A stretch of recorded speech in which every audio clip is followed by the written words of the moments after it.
So, this video is for Christians only. I mean, you're going to be the only group that'll even have a chance to believe what I'm about to say. Now, I've been a Christian for 50 years, and I've been studying the Bible for like 40 years.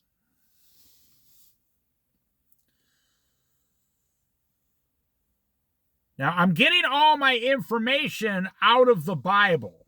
I'm just not going to quote any verses, but everything I'm saying, we've gone over in these Bible studies dozens of times each. I made over 400 Bible studies now. And I study the Bible. I just believe what it says. I don't really get into all this symbolic stuff. You know, I just believe what Jesus tells me straight up to my face. Okay, now here's the thing. I don't even really know how to begin this Bible study. But the Lord has been placing something on my heart lately. Like everything you see around you is fake. Now, I can tell like 10 people have already turned off the video. Oh, wait, I only got 10 people watching. Everything you see, it's not really fake. I mean, it's real. You can touch it. It's real to you. And I'm not talking about inner dimensions or anything like that. No. And I'm going to explain all of this. And this Bible study is not actually going to be that long, even though I say that sometimes, and then they go for an hour and a half. Think about God. You see, you are living inside God's creation. So let's say, a snow globe. You're on vacation, in Wyoming, and you buy a snow globe of Yellowstone National Park. You turn it upside down and snow comes down. Imagine God made this big, huge snow globe, and you are living inside that snow globe. Called planet Earth. Called planet Earth. Now let's back up. We're talking about what God has created, what he has created now, or the word made, M-A-D-E, is actually a better way to put it, and what he will create or make in the future. And that's why I say, right now, you are just barely surviving in one of God's creations. And you don't have a proper perspective of what God is doing or has done or will do. So you think the average person on earth thinks this is my only life and this is all I have, and I need to achieve everything I can now right here on planet Earth. Now, we'll get into that a little later of why 95% of most people's life is upside down, according to the way God wanted you to live. Okay, so let's back up. There was God only.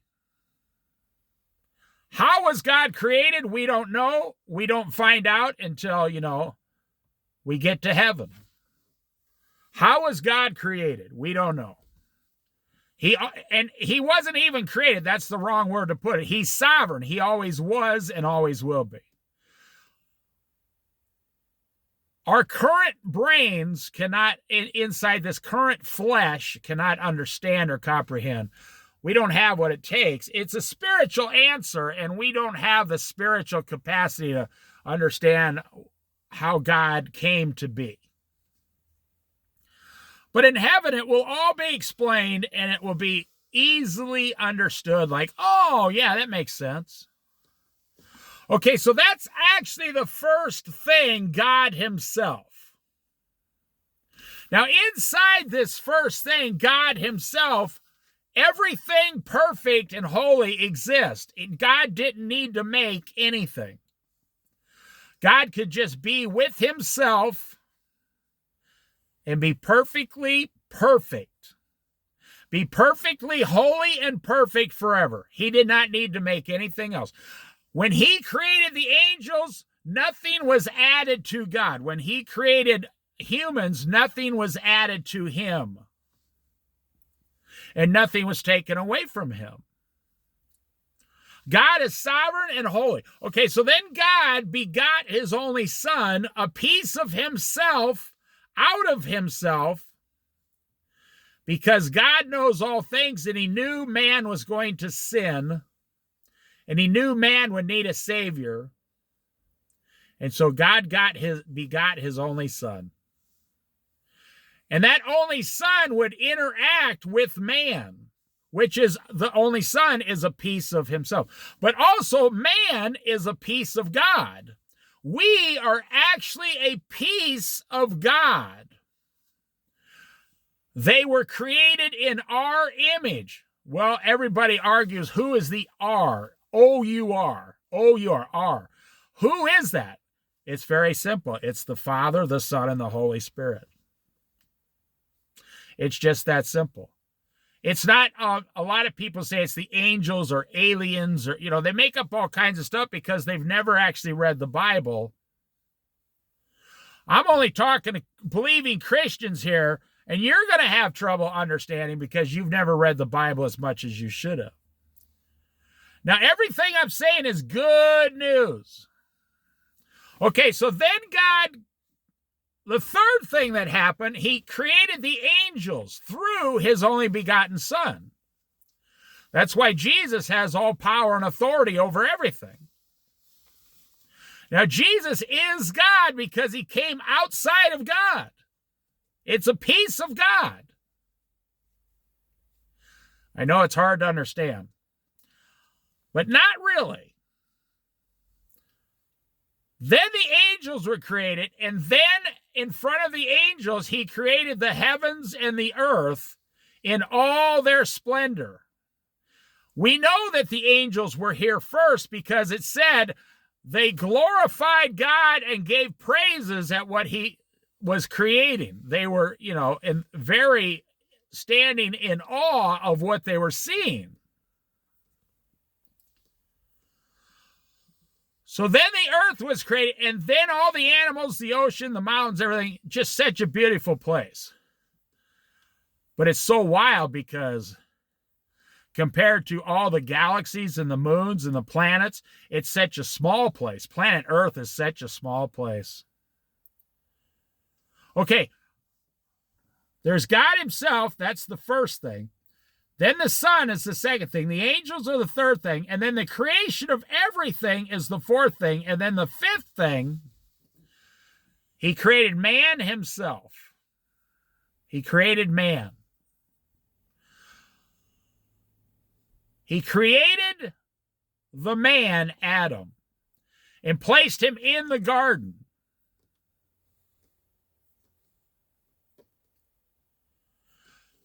And every one of these things have a different way of living, a different existence, a different timeline.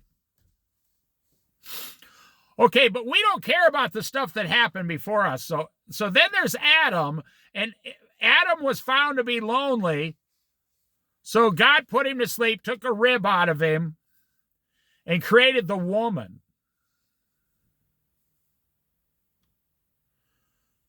So he created male and female in their image, Father, Son, Holy Spirit. That's why you can never die. God breathed his breath of life into you. Actual God breathed into you and you were born. That's awesome.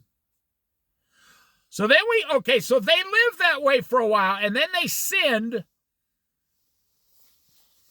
Then the next thing that happened that changed everything, they were banished from the garden and had to live on the earth. Now, I personally believe that the earth was just one landmass, because if you look at a world map today, all the continents can easily fit together. They all fit together. This was before the Great Flood. So they were banished from the garden. They lived from that time until Noah, the Great Flood. And how were they to live during that time? Follow God, worship God, grow your food, enjoy your family, and eat your food. That's it. That's all God required. And to give birth to children, and the woman will have pain during the childbearing, and the man will have sweat when he works the fields. And that is all God required. That's it. There was no confusion about it. Well, they went along for a few hundred years, and they started eating, drinking, getting drunk, having orgies. Man was sleeping with man. Woman was sleeping with woman. They were sleeping with animals. They were completely out of control, and God looked down and said, how long will I contend with this? Man is corrupt and evil in every possible way. So he spoke to Noah and said, build me an ark. And Noah said, a man righteous in his own time, he immediately said, yes, Lord, I'll do whatever you want. It's going to take 100 years to build this ark. And God said, that's fine. I don't need it for 100 years. That's why I got a hold of you. You and your sons and your wives start building this ark. And your sons' wives. Yes, Lord. So you see, an era, E-R-A, was coming to an end, the era between when they got banished from the garden up until the Noah's flood. It was coming to an end. Just like we see today, Israel at war, the world is coming to the world's not coming to an end. An era is about to come to an end shortly here. Okay, let's back up. So then God destroyed the whole earth with a flood and had Noah and the animals and his wife and sons and their wives float around the earth for 1 year until they landed on Mount Arasat, I think it was. It's in Turkey. And they started again. Okay, a whole new era started in God's creation. And that went from Noah all the way up to Jesus Christ on the cross. So what did God require during that time from Noah landing on the mountain until Jesus? On the cross, what did God require at that time? Worship God and God only. Take care of your family. Find work that your hands enjoy doing. Eat and drink and enjoy your food and your family. And then love your neighbor as yourself. And that is it. That is all that was required from Noah all the way through all the kings, King David, King Solomon, all the way through the prophets, all the way to Jesus dying on the cross. Jesus said, I have not come to change one letter of the law. No, I've come to change nothing. I've only come to offer salvation to an incredibly corrupt mankind on the earth. And what happened during that time? I mean, it's the biggest swatch or the biggest length of history on the earth from Noah until Jesus on the cross. It's longer than the swatch before it, the timeline, and it's longer than the last 2024 years. Everything possible happened during that time. I mean, good kings, good people, evil people, the Jews in the desert, all the prophets, all the evil kings, all the wars. There was war. There was constant, nonstop war on the earth everywhere. And God never said, how long will I put up with this? God said, it's time for my son to die on the cross once and for all. The final offer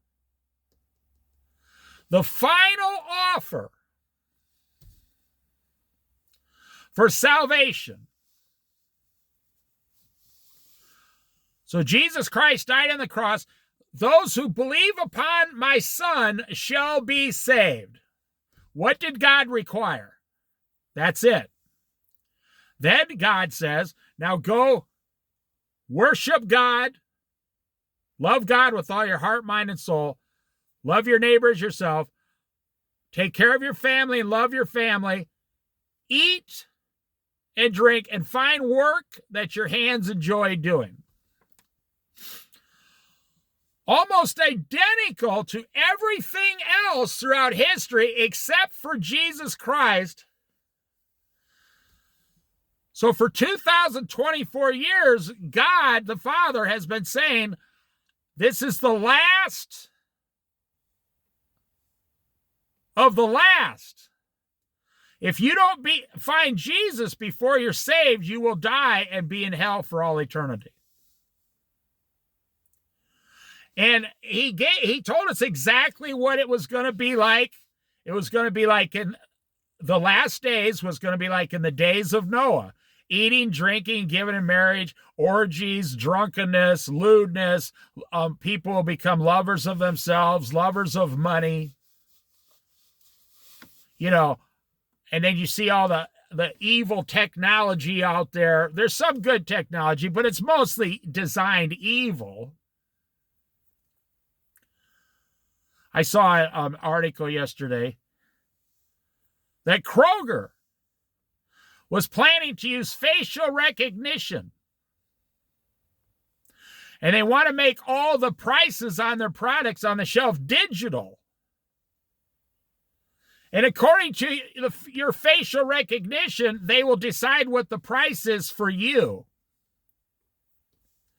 And, you know, the government got a hold of that, and Kroger backed right off, said, no, we weren't going to do that. But they were going to do it within the next few years.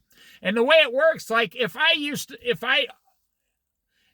face walks into the store, they know that, for example, I'm always going to buy a can of peas, say. I'm going to get this can of peas. And by the time I go to the peas, they're going to change the price in the computer by a nickel to see if I'll pay a nickel more. Oh. We are one step away from taking the hand on the seal on the hand or the forehead to buy or sell. With artificial intelligence, this could easily be here in 10 years. Okay, so back up. So there's Jesus Christ. Now it's 2024. A whole nother era, ERA, of God's timeline has been in place. And it's the day of salvation. This is the day of the Lord, the day of salvation. Rejoice and be glad. If you became saved. Now, for everybody else who dies outside of the Lord, you instantly go to hell. You go to the holding place like hell. There's fire there. It's hot. It's fervent. There's no light. They talk about it with the rich young man and Lazarus. Or it doesn't say young man. It says the rich man and Lazarus. The rich man was in Hades, hell. It gives a different name, but it's the same place. You're still down there being tormented. I mean, you're not at, a country club here playing some golf. No. So this is the day of salvation. A completely different era. Okay, what's going to happen? Now, everything is about to change again. But let me back up. What are you being commanded? Well, I'll come back to this. I'll come back to that.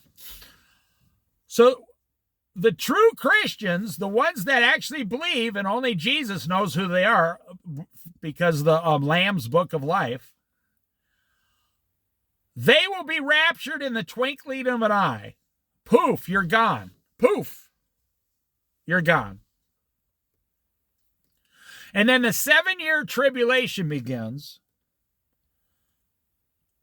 And, it's going to be hell on earth.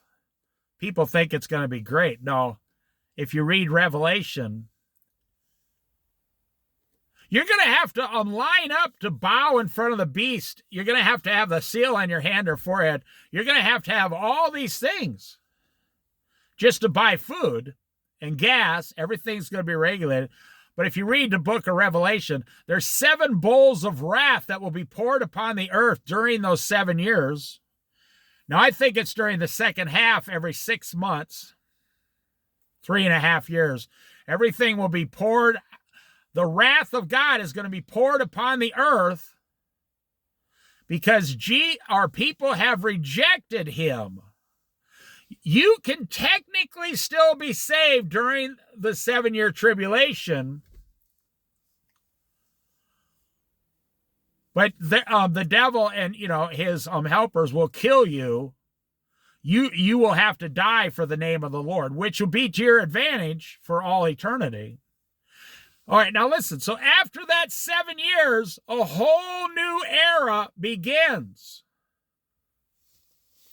Jesus comes down and puts his foot on Jerusalem, the mountaintop, and boom, the whole earth, he destroys all his enemies, the earth, and the whole earth is made new and begins again. Like, in my opinion, it'll be more like after the Garden of Eden, so to speak.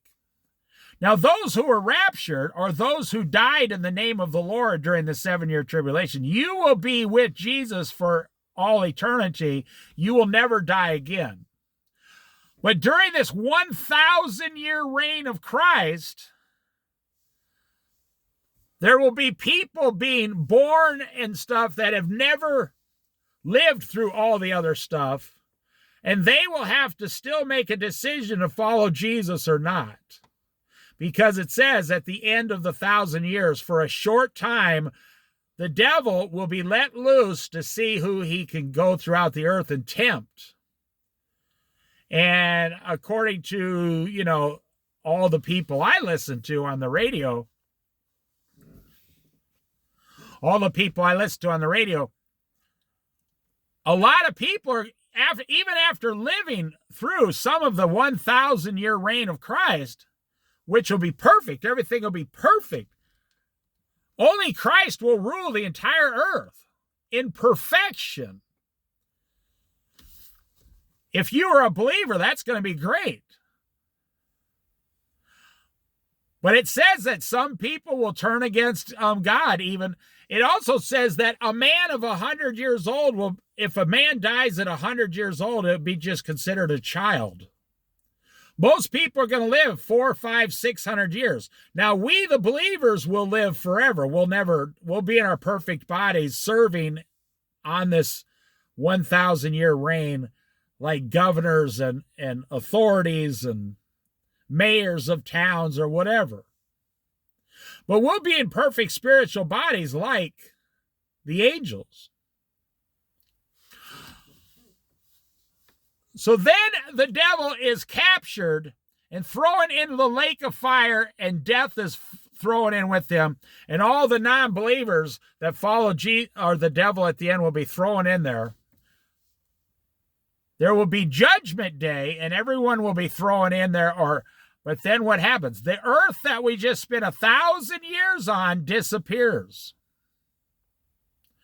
and a new heaven, an eternal heaven where death is gone forever, sin is gone forever. No one ever sins again, no anger, nothing. A new heaven comes down for just the believers.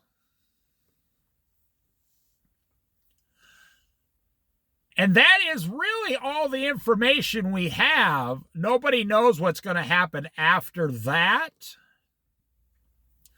It says that we will worship God forever and ever and ever.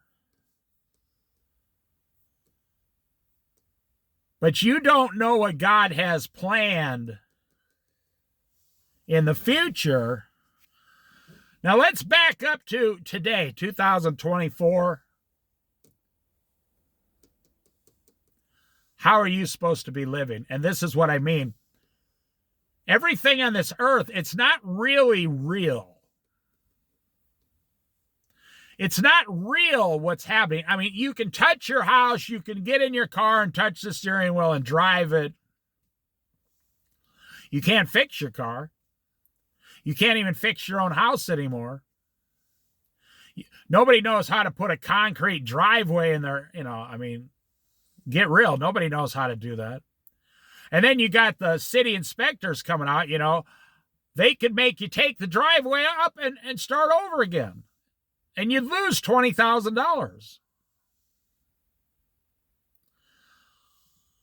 So that's what I mean. Everything on earth right now is not really real because it's not going to last. It's not going to be raptured. It's not going to survive during the 7-year tribulation. And nothing you see now is going to go into the 1,000-year reign of Christ. I don't believe we'll have engines and tractors and there won't be airplanes. And no, I believe it'll go back to where Noah, it'll be living like Noah, without the sinfulness of everyone around you. Everybody will be given a little land. You'll go to your tribe. You'll work your land. What does God require from you right now today? And we're going to talk about this, and then I'll end the Bible study. What does God require? He requires worship God with everything you have. Love your neighbor as yourself, and then love your family.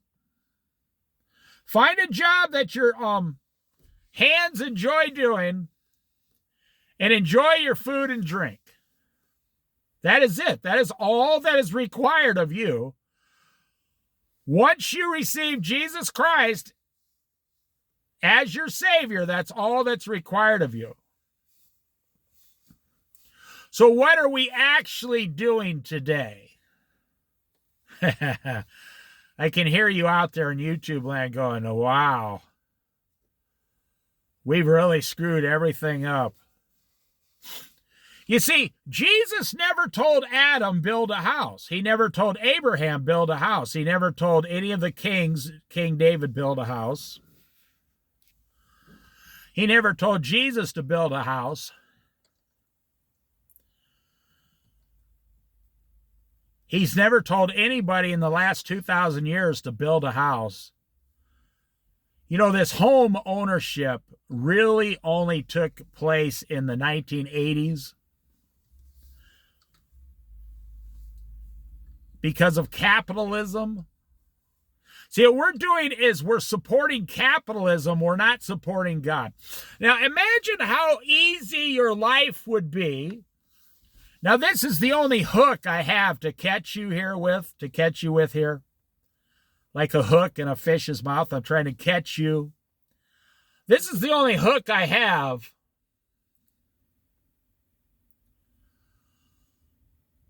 How easy would your life be is all as you had to do was rent a 2-bedroom apartment, have pay your electric, the apartment pays for the garbage and the water, pay your electric, have 2 used cars, and work 40 hours a week and then come home to your family. Wow. How easy would life be if you did it exactly how God told you to? Because I've said many times in these Bible studies in the last year, only a crazy person, only an insane person would believe that they're going to be on the earth during this era long enough to pay off a $400,000 house. Only a crazy person would believe it, or a person full of pride. And that's where the devil comes in. A person full of pride. The devil told you somewhere along the line, don't you think you deserve a really big house? Abraham lived in tents. King David offered to build God a house, and God laughed and said, oh, that's nice, but I can't live inside of a building. But I'll let you build a house for me. I mean, for yourself, and you can live in it and worship me. And King David never even actually finished it. It took 40 years, and then his son was still working on it. They're still working on it today in Jerusalem. It's been torn down many times. How easy would your life be if you were completely debt-free, you worked 40 hours a week, you had 2 used cars, and the only 2 payments you had was your rent in like a 2-bedroom condo for like $1,200 a month or something somewhere in a small town, electricity, you're debt-free, and no credit cards, nothing. I tell people that story,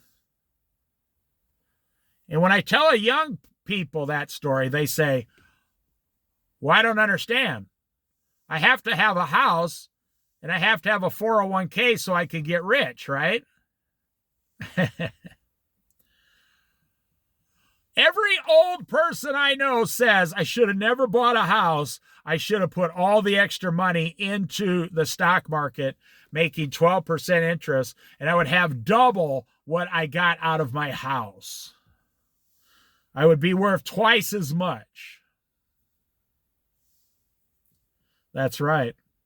Now, I'm not anti-house. I'm just here to tell you, God said. God never once said you need to buy a house.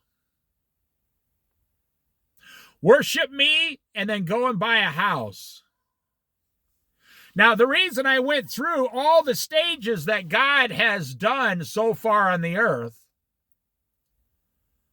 and we already know what has been done, so we can believe the rest of it will be done also.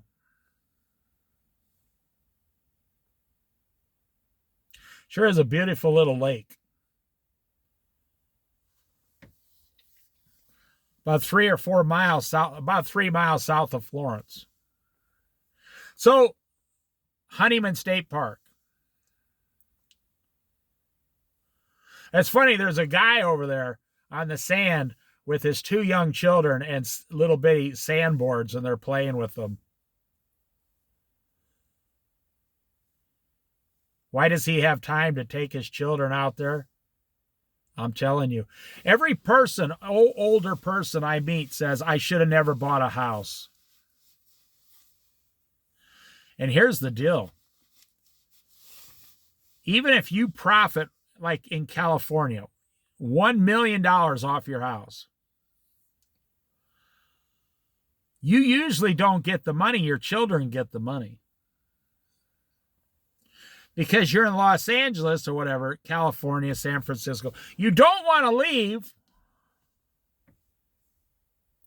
You don't want to leave because if you leave your house, you can't afford anything else. So you never sell the house. Your children buy the house and move to Ohio. And you never saw the money. Then they get your $1 million in an inheritance, and then they waste it all buying, because you got 2 or 3 children, they only get like $300,000. They wasted all buying a house in Ohio for $400,000. But I don't care about that. God never told you to buy a house.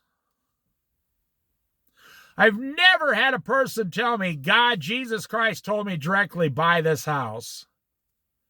That would be an impossibility. Jesus says, I have no house. I have nothing, no place to lay my head, because Jesus realized his time on this earth was temporary. And I think the most screwed up generation in America today is between 30 years old and 50 years old. You guys somehow think you're going to live forever. You think, oh yeah, I'm going to live forever. There's no rapture. I don't know what God's going to do. I'm just watching TV, playing video games. I'm going to be here for 40 more years. No. That's a trick.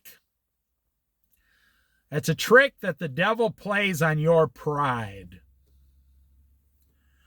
Here it is, Thursday. It's about 11 o'clock in the morning. I'm down here on Thursday. And I paid my rent. I paid my electric bill. I do not have a car payment. Nope. I'm completely debt-free. I have no credit card payments. That's why you are at work right now. And I am sitting down here making this Bible study talking about God, Jesus Christ, and salvation. Now, I'll finish this up. I say the things in front of you aren't real. I mean, you can walk into your house, you got carpeting or whatever, hardwood floors or whatever.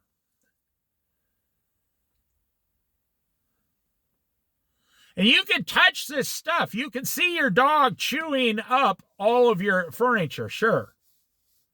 You can see the cat peeing on the kitchen counter. You guys torture yourselves. You're all torturing yourselves.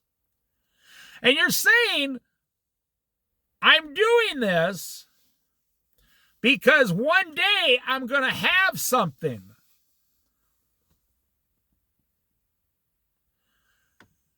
And everything you have now will be taken away from you the very second you're raptured as a Christian.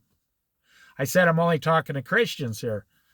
Everything you have, but what you're trying to do is you think, if I live from 30 years old to 60 years old, collecting all this money in this 401ks and the house payments, and they're going to add up to something, and my house is going to double or triple in value. When I'm 60 years old, I'm going to have something big in the bank. But here's the problem, my friends. Listen very carefully. You wasted the very best 30 years of your life. The best years to follow Jesus Christ is from 30 to 60.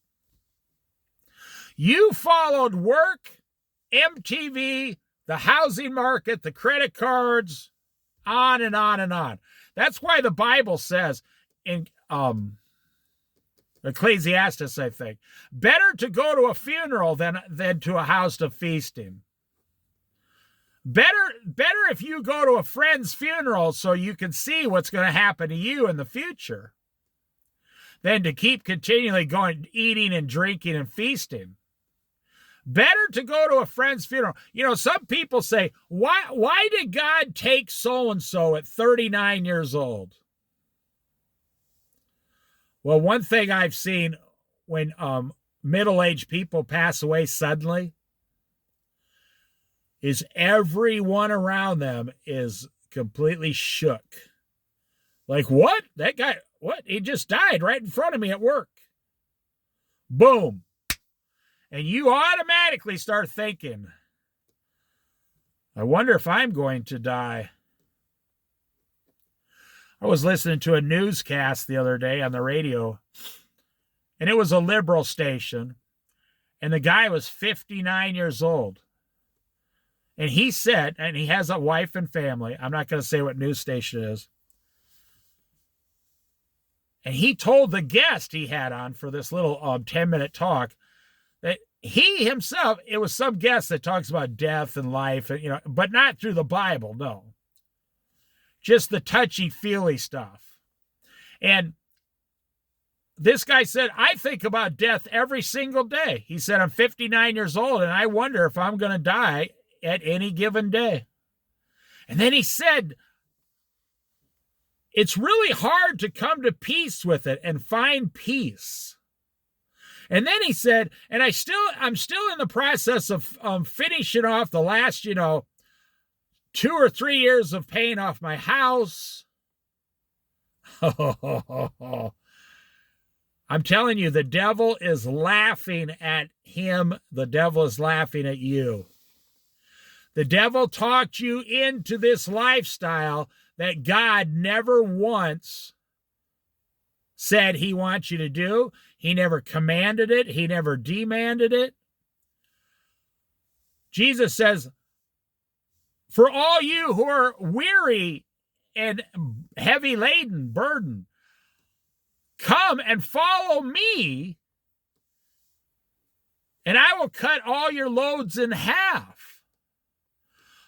He says, my burden is easy, and my yoke is easy, and my burden is light. Jesus is going to cut everything, all the problems you have, in half. So that's what I'm saying. You think, there goes a kingfisher right across the water there. Interesting.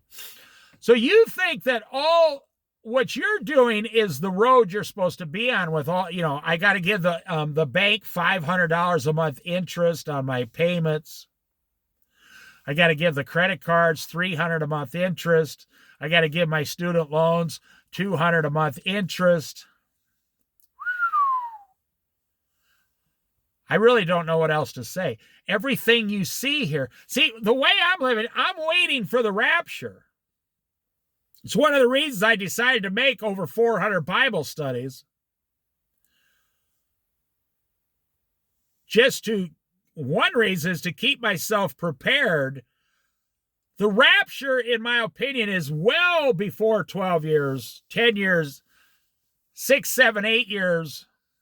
That's what I truly believe. It all depends on how fast Israel flips out here. They said they're going to attack Iran next month. They announced it in advance. We're going to attack Iran next month. Because Iran attacked them, they said, okay, on November 1st, or I think it was, we're going to attack Iran.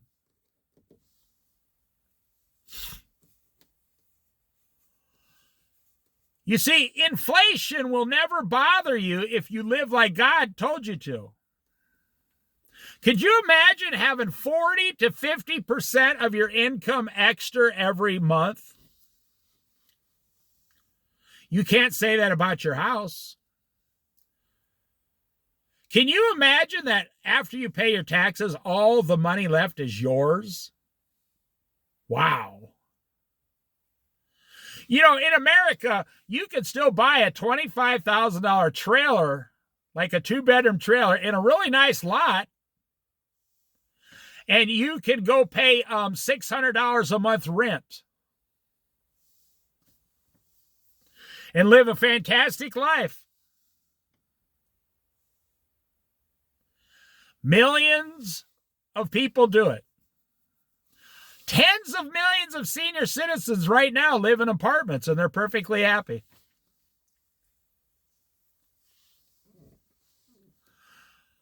I saw a movie the other day. This guy, it was kind of funny. I started laughing.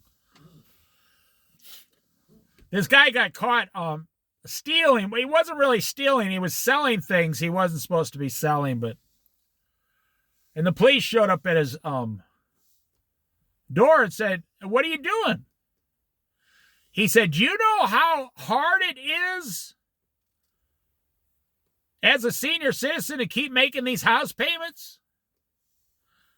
And the policeman looked at him and said, "Can I give you some advice?" The guy kind of scoffed and looked at him and said, "My parents sold everything and bought a townhouse for $80,000. He said, "Wouldn't that solve all your problems and you wouldn't have to worry about it?" The guy said, "Yeah, that would solve all my problems immediately. But I'm so stuck on this living in this house for so long." See, you're so stuck. You're so stuck. You know, I have to laugh here on the Oregon coast because we have a lot of rich people moving right on the beaches here from Brookings all the way to Astoria. So you built a $50,000 house on the Oregon coast 40 years ago, and you've had this fantastic view, and now someone comes to the empty lot. It's been empty for 40 years, and they buy the empty lot in front of you for $300,000. And they put a 2-story house in front of your house, and you can't see the beach anymore because this person came out of California and they have $6 or $7 million in the bank. And they build a 2-story house in front of yours, and your beach view is gone forever. You should have bought the empty lot in front of yours. Yeah. And moved your house forward somehow. So here's the bottom line, and I'll finish up. Everything you see that you're paying for and touching and everything, your clothing, everything, your food, whatever, everything. It's not real. It's not. And what is the standard I'm using for real? Something that'll last in eternity. Do you think you're going to even care about the knickknacks in your house, those ceramic knickknacks in your house, when you're in heaven for all eternity? You think you're going to be in heaven and in your room have some knickknacks? No, in heaven, everything's holy and perfect. Your ceramic will not exist in heaven. Your hay, your wood, your stubble, your brick, your clay, it's not possible to exist in heaven. It's not possible. Everything will burn up with a fervent heat. Kind of like refining gold. They call it getting the dross out, D-R-O-S, getting the dross out of the gold. They have to draw it out. They have to refine it 3 or 4 times to get it perfect. And then you have 99.9%, and they add 0.1% back in of some metal to hold it together and make a nice shiny gold coin. People say gold and silver cannot corrupt. That's not true. Gold and silver can corrupt easily. Just go to Google and ask Google, show me old gold coins that are corrupted, and they'll show you. And then you think of the fervent heat that God's going to put on those coins. They won't last. They won't make it off this earth. He's going to burn this entire earth with a fervent heat and bring a new earth down, and then 1,000 years later, a new heaven. So, I mean, there's nothing else I can tell you. You're probably going to spend the next 20 years paying off your house, your credit cards, your student loan, whatever. Your 2 new car payments. I went to my bank today, and in the parking lot of my bank,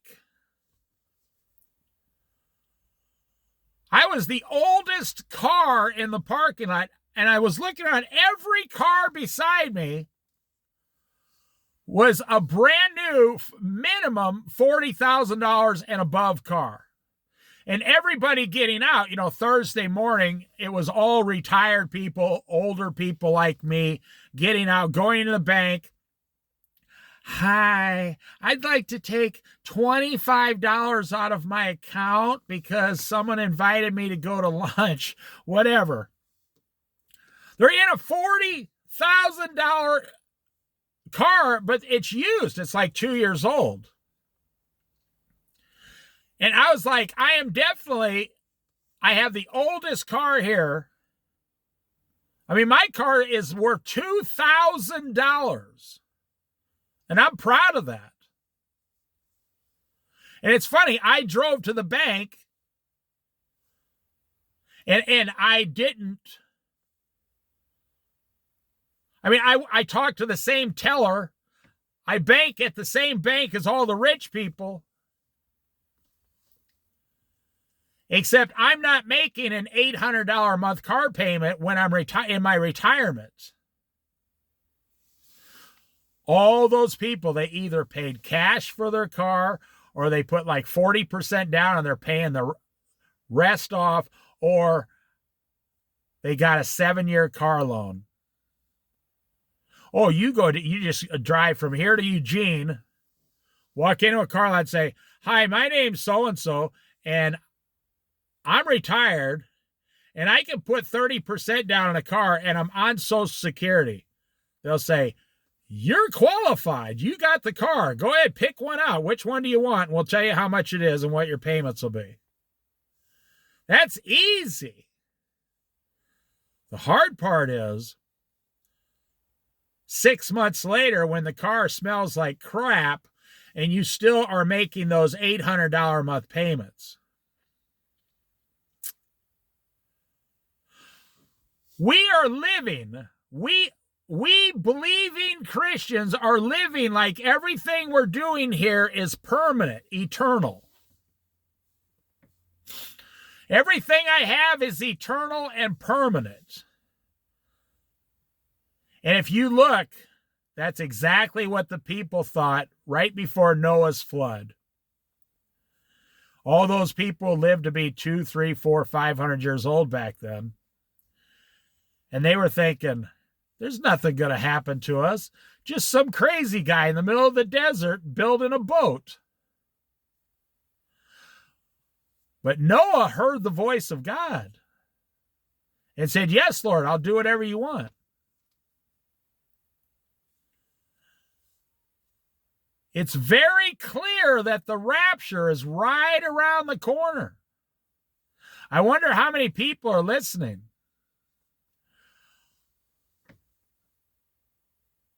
You, right now as a Christian, should be living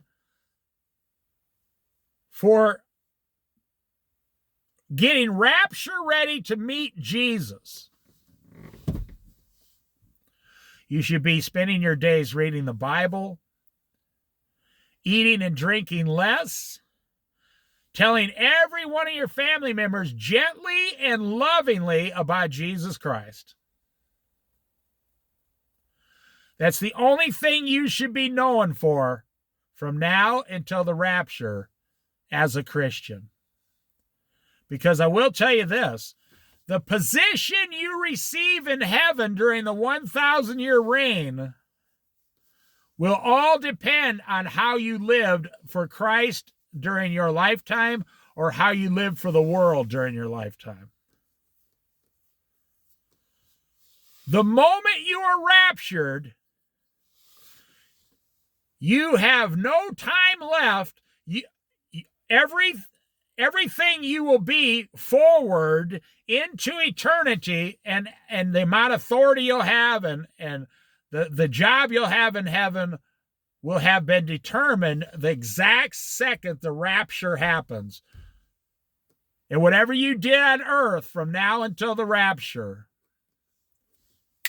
just like that, say, okay, close his books. We'll go through them later. Close them up for now.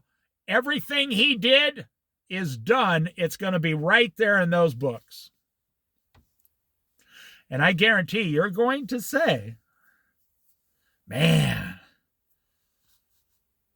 I had 10 years left before the rapture, and I wish I would have done 10 times more or 100 times more. I wish I would have turned off this damn TV. How would you feel if you came home from the doctor and you announced to your family, the doctor said I only have 10 years left to live and then I'm going to die and go to heaven? And your wife and your children turned to you and said, oh, we're so sorry to hear that. Here, let's turn on the TV and watch some TV. And you'd be like, I just told you I'm dying in exactly 10 years to this day. Well, we still have to watch our TV shows, though. See, the example there is God says, in approximately 10 years, the rapture is going to happen. And you say to God, that sounds great, Lord. You want to watch some TV and eat some popcorn? Now, there's a lot of people, if God said, in 8 years from this date, whatever, the rapture is going to happen, that person would say, oh man, I've always wanted a Corvette, and I only got 8 years left. I'm going to go buy that Corvette. There would be other Christians who said, I've always wanted to rob a bank and get a lot of money, and I got nothing to lose because I'll be raptured in 8 years. So I'm going to go out and steal money from people. You think I'm making that up? I mean, you don't know human behavior very well. That's why God does not tell us exactly when it's going to happen. We don't know the time, but we do know the season. Wars, rumors of wars, Israel going to war. Israel becomes a nation again, the last 80-year generation of that nation. And here we are sitting here, and the rapture is right in front of us. And you're saying, well, I got to go to the country buffet at the mall, see a movie down at the mall. I got to take my kids to soccer. I got to do all this. I got to get my house paid, my credit cards, my student loan. I got to go down and give the mechanic $1,700 for a new computer in my car.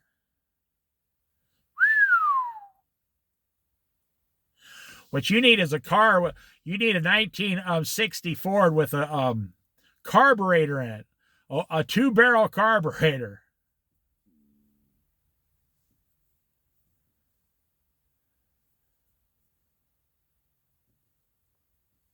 That's about all I got to say. That's what it's coming down to right now. It's coming down to everything I just said. And I myself, no, I'm not going to go out and buy a house. I'm never going to buy a new car. My grandpa died. I think he had one of those little bitty Pintos. Like the hatchback one, not the station wagon. He had a little Pinto, something like that. Had about 80,000 miles on it, and it was green. I remember that. And it was 2-door.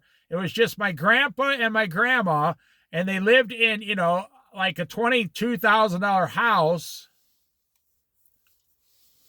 And he passed away. He was in his late 70s, and she was in her late 70s, and they were born in the 1890s. And his car cost him like $300, which was a lot of money back in the 1980s. Or no, he bought it in the 70s. It was a lot of money in the 70s. And he just lived that simple life. And he still did farm work until he was past 75 years old. And when I remember going to their house, and there was this little table. It was like a yellow table from the 60s. and they had a toaster, and on the table they had some bananas, some apples. They had a little refrigerator that you would call like a fishing cabin refrigerator today. This refrigerator was only like 5 foot tall. And it had just a real small ice box on the top that you had to chip the ice out of. They were happy. And my grandpa never owned a lawnmower. He actually, because he didn't have that big of a lawn, he owned one of those old-fashioned push cutters. You know, it had like 4 or 5 or 6 blades on it and 2 wheels, and you pushed it through the grass. No engine, nothing, just human power. And that way you never you couldn't put it through tall grass, but if the grass got too tall, my grandpa had a sickle with a handle and halfway through, and he would sickle tall grass down. I mean, out on a farm somewhere. But he would push this thing, he'd push it. No sound of a mower, no gas, no engine, no nothing. He said, no, I can just mow my lawn in about 1 hour in 2 weeks and get some good exercise, he said. My grandpa was like 6 foot tall. He weighed about 180 pounds solid muscle. My grandma was like 4'9". She weighed like 90 pounds, but she was solid muscle. I mean, she was a woman who lived through everything on earth back then. They saw the cowboys of the 1890s, the turn of the century, 1900. They saw the World Fair when it used to come around. They saw, and you know, they always lived in towns of like 3,000 people at the most back in the Midwest. My great-grandparents on my dad's side lived most of their entire lives in a town in Iowa that doesn't exist anymore. That's how small the town was. That town doesn't even exist. My dad, when he died, he had a pickup for 17 years. He had a pickup, a Chevy, for 17 years, 350 engine. We put over 150 pickup loads of wood in the back of that truck, and he still drove it to work and back every day for 17 years. Oh, yeah. The simple life. Simple, simple, simple. But you're giving everything you have today to non-believers. See, you go down and you work. Then I'm going to finish this video right now. You go down and work, and you take all your money as a believing Christian, right? And who do you give it to? You don't give it to other Christians. You give it to non-believers who are only living for money and profit. Have you ever thought about that? You are helping the world be crazy and away from God. You know, you get your $500 a week after taxes, whatever. Hopefully you make more than that. Some people don't even make half that much. And then you give it to the big corporations for the interest, the big car companies for the interest and the payments, the big home mortgage companies. And none of those people believe in Jesus. No, they're not following Jesus. They're following manna. Money. M-A-N-N-A. Money, money, money. That's what they're following. No one can serve two gods. No one can serve both God and money. Well, they're not claiming to serve God. They claim to serve money. They claim proudly, today I made $1,700 profit. I'm a rich man. But that's what I said. Everything they touch is corroding in front of them. They don't know it, and it's all going to be gone. And the worst part The part that sucks the most is God could demand your life at any second. Just like that. And all that money you have made outside of God's will for your life, you don't get it. It goes to someone else. It disappears. You get none of it. Poof, it's gone. I mean, what could be worse than that? Working 40 years down at the bank, and you're finally one of the vice presidents. You're finally making $325,000 a year. And you're like, oh, yeah, I'm going to retire at 58 years old. You know, life is so amazing. And God's watching you and says, oh, I've been waiting for this moment. You have turned away from me for 38 years, and now I'm going to demand an accounting of your life tonight when you go to sleep. It happens all the time to non-believers who are living for money.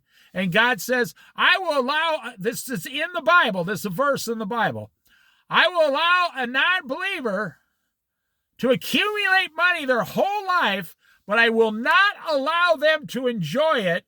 And when they die, I will give it to somebody else that I will allow to enjoy it. Wow. That's beyond profound. So imagine, there's no one out here. You don't see one person on the water. You could be in a canoe on this lake right now.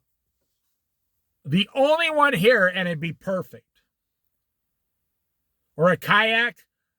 You could be in a canoe right now, just canoeing 1 mile an hour, extremely slow across this lake. And you could be praying, talking to God, enjoying the family that God gave you. See, that's why divorce is 100% against God. Because God, 1/5 of his entire plan for you is to enjoy your family. And so the other 4/5 of the world has got you so screwed up that you are finally convinced there's no way I can enjoy this woman. I need to get rid of her and put her aside. And God is looking at you and saying, I gave that woman to you and you put her aside because the world, or I could say, you put her aside and in the world you do abide. A little poetry there. You're so deep into the world that you can't even see your own wife and children in front of you, so you put them aside because they're not fitting into your worldly financial plans. And that's why it says God hates divorce. They asked Jesus, well, how come Moses gave us the right to give our wife a certificate of divorce? No, they said, how come God told Moses? Jesus said, it did not come from God. Let no man separate what God has joined. He allowed Moses to do it because of your stubbornness of your hearts. These men were so worldly corrupt walking around the desert back then for 40 years. They were so corrupted in the world. Even God saw it would be better for the women if the women just got away from these men and just went somewhere else, because these men were so, everything they did was about profits, profits, profits. Money, money, money. What's in it for me? What's in it for me? Every single thing. But today's society, you got fancy houses, cars, clothes, jobs, you bring home, $1,000 a week. And then you look at your wife and say, you're not really what I'm looking for anymore. And your wife says, hallelujah, you're not what I'm looking for either. Or you didn't turn out for what I was hoping. You weren't the same guy I married. I knew a guy, this is a few years ago. He was married to, I'm telling you, the nicest woman. She's rich, and she could have been a 50-year-old model. And he left her because of his worldly problems. And their children, they had 3 beautiful daughters, and they went to college and got married, and that guy finally left his wife. And today he's all alone, and his wife is with some other fantastic guy that's like 10 times better than the husband that left her. And he regrets it. He says, I should have never left my wife, but there's nothing I can do about it now. And there he is, up there in his fancy house with his $1 million, but he had to give his wife $1 million because they had to split everything down the middle. And when he left her, she got half of everything. She didn't want it. She didn't want to leave. He forced her to leave because he was out of his mind with money and pleasure and how can I get something in this world?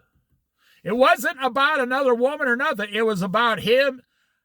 He had ideas about what he wanted to do with the last 20 years of his life. And she didn't want to do them because she was normal and he was going crazy with the money.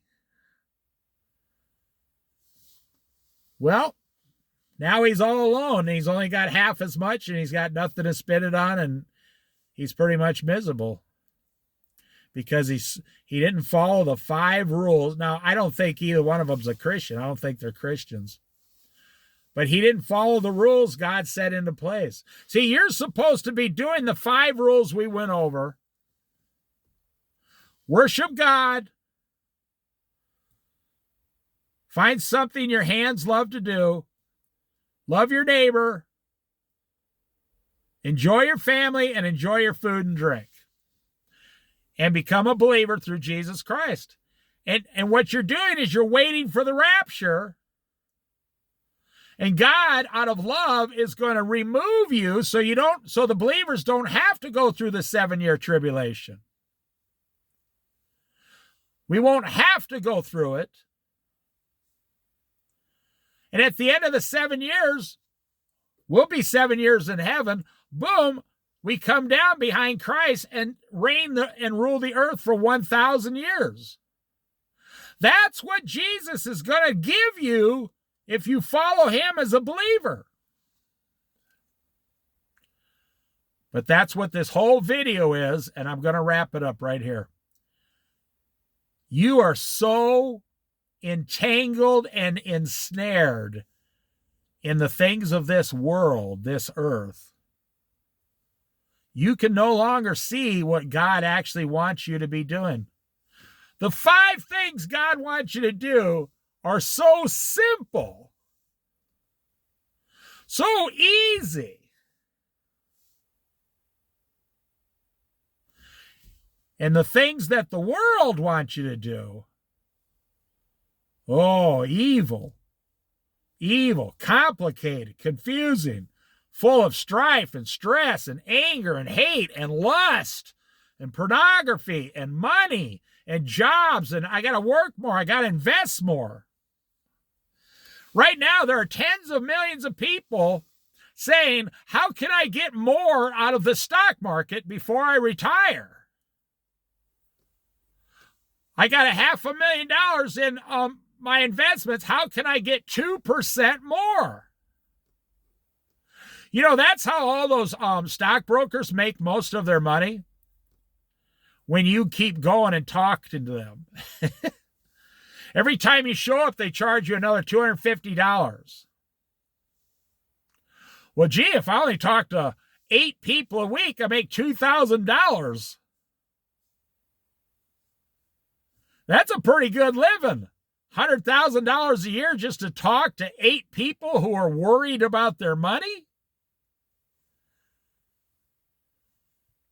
Well, we can set up an appointment for $250 and sit down, and we can go over some plans for an hour or two about, what to do with your $800,000, and we'll come to some reassurance, and you're going to pay the guy $250. And every 6 months you go back and, okay, what should I do now? You don't go to the mechanic for free. Every time you go to the mechanic, they're like, well, I talked to you about it, and I did a little work on that. It's going to be $150. Wow. So you're so stuck on this world,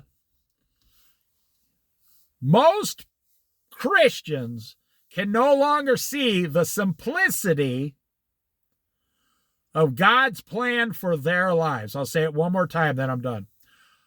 You're so stuck in the worries of this world. Jesus said to Martha, Martha, Martha, you are troubled and worried about many things in this world. But only one thing is needed, and that's Jesus, and your sister has chosen that one thing, and it will not be taken away from her. Martha, Martha, you are troubled and worried about many things in this world. And that's what you guys, the overwhelming majority of Christians, can no longer see, that God only requires 5 or 6 things of you down here living as a Christian, because he knows, well, here's a $60,000 trailer. It's all temporary. It's going to go away one day. It isn't yours to keep. You're just using it and borrowing it. That makes everything different. But and then the world is demanding 99 things from you. God tells you, do these 5 or 6 things and you'll live a great life producing Christian fruit. The world says, do these 99 things every week. And maybe, no guarantees, maybe it'll work out for you when you're 65 years old.